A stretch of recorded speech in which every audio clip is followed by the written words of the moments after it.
అదే RTV app వార్తల్ని క్షణాల్లో చదివే అవకాశం ఉంటుంది. ఒక న్యూస్ పేపర్, ఒక టెలివిజన్ ఛానల్ మీ చేతుల్లో ఎప్పుడూ ఉంటాయి.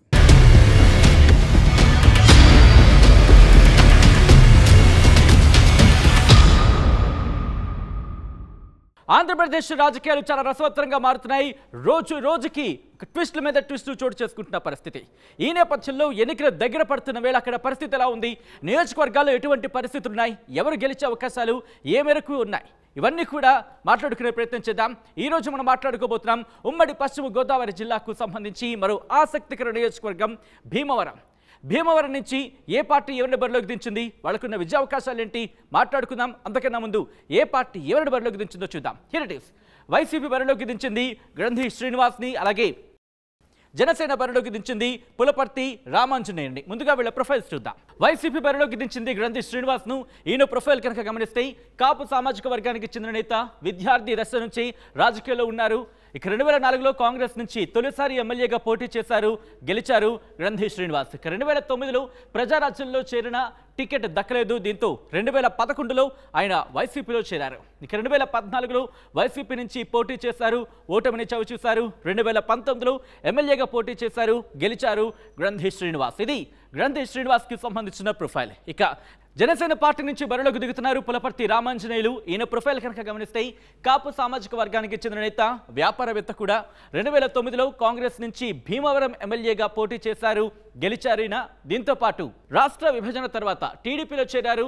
2014లో రెండోసారి ఎమ్మెల్యేగా పోటీ చేశారు, గెలిచారు. 2019లో ఓటమిని చవిచూశారు. ప్రస్తుతం జనసేన అభ్యర్థిగా బరిలో ఉన్నారు ఇక్కడ పులపర్తి రామాంజనేయులు. ఇది అభ్యర్థులకు సంబంధించిన ప్రొఫైల్. ఇక భీమవరం నియోజకవర్గానికి సంబంధించి క్లుప్తంగా చూసే ప్రయత్నం చేస్తే కనుక నరసాపురం లోక్సభ స్థానంలో భాగం భీమవరం నియోజకవర్గం. కాపు, గౌడ, అలాగే శెట్టిబర్జ ఓట్లు ఇక్కడ కీలకమైన మాట వినిపిస్తూ ఉంటుంది. భీమవరం, వీరవాసరం మండలాలు భీమవరం నియోజకవర్గం పరిధిలోకి వస్తాయి.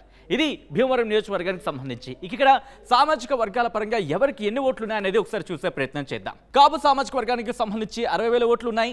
గౌడ అలాగే శెట్టిబర్జ ఓట్లకు సంబంధించి 55,000 ఓట్లు ఉన్నాయి. క్షత్రియ సామాజిక వర్గానికి 25,000 ఓట్లు. తూర్పు కాపు సామాజిక వర్గానికి 22,000 ఓట్లు. వైశ్య సామాజిక వర్గానికి 20,000 ఓట్లు ఉన్నాయనేది మనకు అందుతున్న సమాచారం. ఈ నేపథ్యంలో ఇక్కడ ఈక్వేషన్స్ ఏంటి, ఎవరి వ్యూహాలు ఏంటి, ఎవరి ప్రతి వ్యూహాలు ఏంటి, ముఖ్యంగా ఎవరు గెలిచే అవకాశం ఉంది. ఎందుకంటే రిమెంబర్ ఇక్కడ గత ఎన్నికల్లో భీమవరం నుంచి పవన్ కళ్యాణ్ పోటీ చేశారు, ఓటమిని చవిచూస్తున్న పరిస్థితి. ఈ నేపథ్యంలో ఇప్పుడు ఈక్వేషన్స్ ఏంటి తెలుసుకునే ప్రయత్నం చేద్దాం. మా ప్రతినిధి మనోజ్ అప్డేట్స్ అందించబోతున్నారు. మనోజ్, భీమవరానికి సంబంధించి కూడా ఒక ఇంట్రెస్టింగ్ నియోజకవర్గం చెప్పుకోవాలి. ఎందుకంటే పవన్ కళ్యాణ్ని ఓడించిన నియోజకవర్గం ఇది. గతంలో పవన్ కళ్యాణ్ ఓటమిని చవిచూస్తున్న పరిస్థితి. ఈ నేపథ్యంలో ఇక్కడ జనసేన బరిలోకి దించింది పులపర్తి రామాంజనేయుని, అలాగే వైసీపీ బరిలోకి దించింది గ్రంథి శ్రీనివాస్ని. సో ఈ నేపథ్యంలో ఇక్కడ ఈక్వేషన్స్ ఏంటి, ఈసారి ఎవరు గెలిచే అవకాశం ఉన్నాయని చర్చ జరుగుతోంది. దాంతోపాటు ఇక్కడ గెలుపుని ప్రభావితం చేసే అంశాలు ఏంటి మనోజ్? ఉమ్మడి పశ్చిమ గోదావరి జిల్లా నుంచి జిల్లా విడిపోయిన తర్వాత ఏదైతే పశ్చిమ గోదావరి జిల్లా ఉందో, పశ్చిమ గోదావరి జిల్లాకి సంబంధించి భీమవరం జిల్లా కేంద్రం. ఈ జిల్లా కేంద్రానికి సంబంధించి భీమవరం ఒక నియోజకవర్గం, నర్సాపురం పార్లమెంట్ పరిధిలో భీమవరం కూడా ఒక నియోజకవర్గం. దాదాపుగా కూడా ఇక్కడ 2014లో అప్పట్లో కూటమి తరఫున 2014లో టీడీపీ, జనసేన, బీజేపీ కలిసి పోటీ చేశాయి. ఆ ఉమ్మడి అభ్యర్థిగా పులపర్తి రామాంజనేయులు ఎవరైతే ఉన్నారో తను పోటీ చేశారు. వైసీపీ అభ్యర్థిగా గ్రంథి శ్రీనివాస్ పోటీ చేశారు. అప్పుడు ఆ కూటమి తరఫున ఎక్కువ బలం ఉండడంతో దాదాపుగా కూడా ఎన్డీఏ అభ్యర్థి ఎవరైతే ఉన్నారో పులపర్తి రామాంజనేయులు టీడీపీ నుంచి పోటీ చేశారు. తను విజయం వైపు పయనించారు. గ్రంథి శ్రీనివాస్ కూడా స్వల్ప ఓట్ల మెజార్టీతో ఓటమి పాలయ్యారు. అప్పటి నుంచి కూడా గ్రంథి శ్రీనివాస్ నియోజకవర్గ ప్రజలకు అందుబాటులోనే ఉన్నారు. దాదాపుగా కూడా ప్రతి సమస్యను తన మాట ద్వారా కూడా ప్రజల్లోకి తీసుకెళ్లేవారు. ఇక 2019 ఎన్నికలు వచ్చేసరికి సేమ్ ఏదైతే ఉందో వైసీపీకి సంబంధించి గ్రంథి శ్రీనివాస్ ఒకసారి టికెట్ కేటాయించారు. ఇటు పొత్తు 2019లో లేకపోవడంతో జనసేన అధినేత పవన్ కళ్యాణ్ ఎవరైతే ఉన్నారో తాను భీమవరం నుంచి పోటీ చేశారు. ఇటు టీడీపీ నుంచి పులపర్తి రామాంజనేయులు మరొకసారి పోటీ చేశారు. అయినప్పటికీ కూడా పవన్ కళ్యాణ్ సినీ గ్లామర్ తో పాటు తనకున్న కార్యకర్తలు, అభిమానులు కూడా భీమవరం నియోజకవర్గానికి సంబంధించి పవన్ కళ్యాణ్ పోటీ చేస్తారు కాబట్టి ఆయనే ఎక్కువ విజయ అవకాశాలు ఉంటాయని కూడా పెద్ద ఎత్తున బెట్టింగ్లు జోరుగా సాగాయి.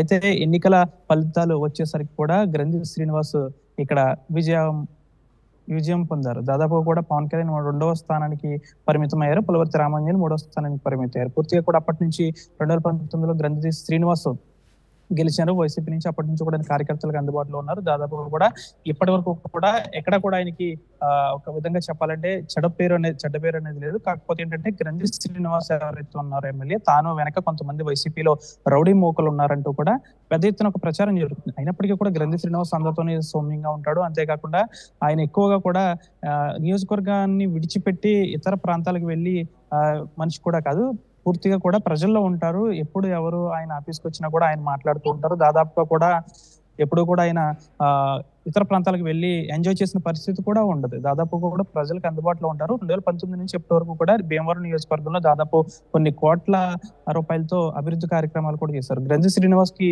బాగా కలిసి వచ్చే అంశం ఒకటి ఉంది. జిల్లా కేంద్రానికి సంబంధించి తనకి నర్సాపురం జిల్లా కేంద్రం వెళ్ళిపోతున్నప్పటికీ కూడా నాకు మంత్రి పదవి వద్దు, నాకు జిల్లా కేంద్రమే కావాలని చెప్పి పట్టుపట్టి మరి నర్సాపురానికి వెళ్తున్న జిల్లా కేంద్రాన్ని భీమవరానికి తీసుకొచ్చారు. దీంతో గ్రంథి శ్రీనివాస్ ఎవరైతే ఉన్నారో వైసీపీ ఎమ్మెల్యే, తన గ్రాఫ్ అనేది అమాంతంగా పెరిగిందని చెప్పొచ్చు. దాదాపుగా కూడా జిల్లా కేంద్రం అంటే ఆషామాషి విషయం కాదు. దాదాపు ఆయనకి మంత్రి పదవి కూడా ఆఫర్ చేసిన పరిస్థితి. నాకు మంత్రి పదవి వద్దు, నాకు జిల్లా కేంద్రమే కావాలని గ్రంథి శ్రీనివాస్ చెప్పారు.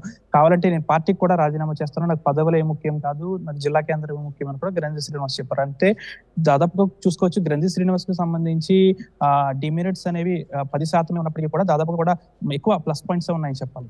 ఇటు ఎన్డీఏ కూటమి వచ్చేసరికి ఏదైతే 2014లో పోటీ చేసిన పులపర్తి రామాంజనేయులు ఎవరైతే ఉన్నారో తాను ఎన్డీఏ కూటమి నుంచి ఈసారి మరొకసారి పోటీ చేస్తున్నారు. మొన్నటి వరకు కూడా జనసేన అధినేత పవన్ కళ్యాణ్ ఎక్కడి నుంచో పోటీ చేస్తారని కూడా పెద్ద ఎత్తున చర్చ జరిగింది. ఆయన పిఠాపురం వెళ్ళిపోవడంతో పులపర్తి రామాంజనేయులకు అవకాశం దొరికింది. పవన్ కళ్యాణ్ కూడా చాలా సార్లు చెప్పారు, ఏదైతే నేను ఇక్కడ పోటీ చేస్తున్నానని ఒక నమ్మకంతో మీరు పులపర్తి రామాంజనేయుని ఇక్కడ పోటీ చేపిస్తున్నాను కాబట్టి నన్ను చూసి ఓటేయంటూ కూడా పవన్ కళ్యాణ్ దాదాపు కూడా అనేక ప్రసంగాల్లో ఆయన ప్రసంగించారు.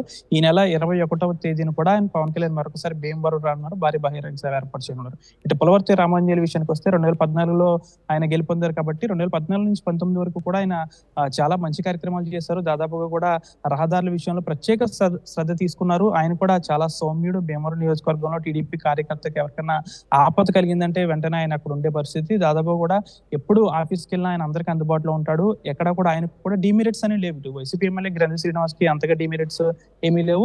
ఇతను కూడా పులపర్తి రామాంజనేయులు ఎన్డీఏ కూటమి అభ్యర్థికి కూడా డిమెరిట్స్ అనేవి లేవు. ఇద్దరు కూడా సౌమ్యంగానే ఉంటారు. ఇటు వైసీపీ నాయకులకు ఇటు టీడీపీ నాయకులకు ఇద్దరు కూడా అత్యంత సన్నిహితంగా ఉండే పరిస్థితి. అంతేకాకుండా ఇద్దరు కూడా కాపు సామాజిక వర్గానికి చెందిన నాయకులు కాబట్టి ఈ ఎన్నికల్లో ఇద్దరు కూడా మరొకసారి బరిలోకి దిగుతున్నారు. కాకపోతే గత 2019లో ఎన్డీఏకి సంబంధించి పొత్తు లేకపోవడంతో ముగ్గురు పోటీ చేయడంతో ఓట్లు అనేవి భారీగా చీలిపోవడంతో పవన్ కళ్యాణ్ కొంత ఓట్ బ్యాంక్ షేర్ చేసుకున్నారు, ఇటు పులపర్తి రామాంజనేయులు కొంత ఓట్ బ్యాంక్ షేర్ చేసుకున్నారు. కాబట్టి 2019 నుంచి 2000 ఇప్పటి వరకు కూడా గ్రంథి శ్రీనివాస్ ఎవరైతే ఉన్నారో తాను చేసిన అభివృద్ధి ఒక ఎత్తు అయితే 2014 నుంచి 19 వరకు పులపర్తి రామాంజనేయులు చేసిన అభివృద్ధి కూడా ఒక ఎత్తు. కాబట్టి ఇద్దరు కూడా సమానంగా నియోజకవర్గాన్ని అభివృద్ధి చేశారు. ఈ ఎన్నికల్లో విషయానికి వస్తే వైసీపీ నుంచి ఎమ్మెల్యే గ్రంథి శ్రీనివాస్ పోటీ చేస్తున్నారు. కూటమి తరపు నుంచి పులపర్తి రామాంజనేయులు పోటీ చేస్తున్నారు. కాబట్టి ఇటు టీడీపీకి సంబంధించిన ఓట్ బ్యాంకు, బీజేపీకి సంబంధించిన ఓట్ బ్యాంకు మరియు జనసేనకి సంబంధించిన ఓట్ బ్యాంకు, ఈ మూడు కీలకం కాబట్టి పులపర్తి రామాంజనేయులకు విజయావకాశాలు ఎక్కువ ఉంటాయని దాదాపుగా కూడా ప్రచారం జరుగుతుంది. అయినప్పటికీ కూడా దాన్ని ఇక్కడ కూడా గ్రంథి శ్రీనివాస్ ని తీసిపోయే పరిస్థితి లేదు. దాదాపు కూడా గ్రంథి శ్రీనివాస్ సమక్షంలో నిత్యం ఇటు జనసేన నుంచి టీడీపీ నుంచి కూడా వలసలు కొనసాగుతున్నాయి. కాబట్టి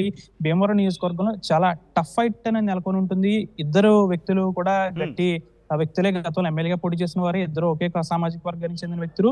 భీమవరం నియోజకవర్గంలో కాపు ఓట్ బ్యాంక్ కూడా ఎక్కువ కాబట్టి వీరిద్దరు కూడా ఈ ఓట్ బ్యాంక్ ని షేర్ చేసుకుంటారు. కాబట్టి పక్కాగా ఈ నియోజకవర్గంలో ఇద్దరులో ఎవరు గెలుస్తారని చెప్పలేకపోయినప్పటికీ కూడా ఒక 1% పులపర్తి రామాంజనేయులు ఎన్డీఏ కూటమి అభ్యర్థికి విజయ అవకాశాలు ఎక్కువ ఉన్నాయని చెప్పొచ్చు. అది కూడా మారే పరిస్థితి కూడా ఉంటుంది. వారం రోజులు ఆయన నగ్గుతారంటున్నారు, వారం రోజులు వీరు నగ్గుతారంటున్నారు. కాబట్టి ఎక్కడ కూడా ఇద్దరు గెలుపు అవకాశాలు అనేవి కీలకంగా మారుతున్నాయి. ఇప్పుడు చూసుకుంటే ట్రెండ్ బట్టి ఎన్డీఏ కూటమి ఎవరైతే ఉన్నారో పులపర్తి రామాంజనేయులకే ఒక 10% గ్రంథి శ్రీనివాస్ మీద పులపర్తి రామాంజనేయులకి కాస్త ఎక్కువ ఉందని చెప్పొచ్చు. Sachin right Manoj, thanks for the updates. మొత్తంగా అయితే మాత్రం హోరీ పోటీ తప్పద భీమవరంలో అంటే కనుక అవుననే మాట వినిపిస్తోంది. అక్కడ వైసీపీ నుంచి గ్రంథి శ్రీనివాస్ బరిలోకి దిగితాయి. ఇటు జనసేన అంటే బీజేపీ, జనసేన, తెలుగుదేశం పార్టీ కూటమిలో భాగంగా జనసేనకు సంబంధించి బరిలోకి దిగారు. జనసేన నుంచి పులపర్తి రామాంజనేయులు. ఏం జరగబోతుంది వీళ్ళిద్దరి మధ్య కూడా? ఇద్దరు సౌమ్యులనే మాట వినిపిస్తోంది. ఇద్దరికి సంబంధించి ప్లస్ పాయింట్స్ ఉన్నాయి. ఇద్దరికి డిమెరిట్స్కి సంబంధించి దాదాపు సమవుజ్జీలు అంటే ఎక్కడ లేదు అనే మాట వినిపిస్తోంది. సో ఇటువంటి సినారియోలో భీమవరంలో ఏం జరగబోతుందనే ఒక ఉత్కంఠ మాత్రం కొనసాగుతోంది. సో అక్కడి ప్రజలు ఎవరిని తమ ఎమ్మెల్యేగా అసెంబ్లీకి పంపించబోతున్నారనేది జూన్ 4న ఫలితాల రోజు చూద్దాం.